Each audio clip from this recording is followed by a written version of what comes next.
Here I'm going to make butter and buttermilk using heavy whipping cream and a stand mixer.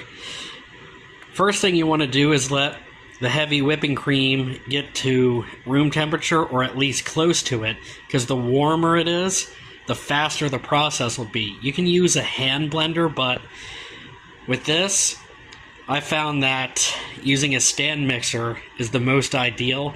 The stand mixer is doing all the work, and you can just turn it on and go do whatever for a while.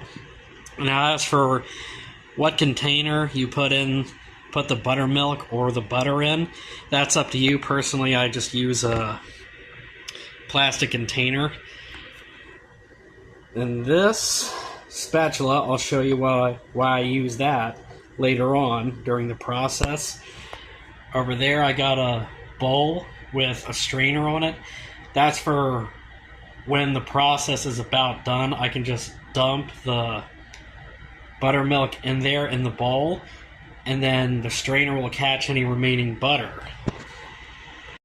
Right now, the heavy whipping cream has turned into stiff peaks, and if you look down in there, you'll see bits of yellow in there. That's normal. As the whole process goes on, as it gets more and more whipped up, the more yellow it will turn. Now, you can wait until later on to do this, but once it gets to this point and later on, every so often, stop the stand mixer, take your spatula, just scrape down the edges to get it all down in there, then turn it back on. Now, this is a much slower speed than what I normally have it at. I just turned it down so I could tell you that as it gets mixed up, the more mixed up it gets, the more you're going to hear a sloshing kind of sound in there. That sloshing sound is normal. That means it's getting more and more mixed up. More and more separated, I guess you could say. Right now, it's completely done. We're done with the stand mixer part.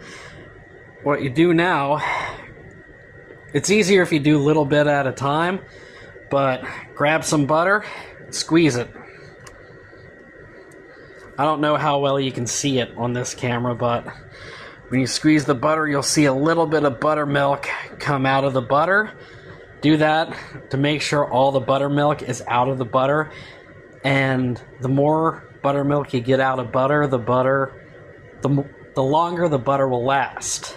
Now, this butter is pretty sticky. It'll stick to your hands, and it'll end up sticking to the parts of the stand mixer. A very easy solution for that: run it under hot water.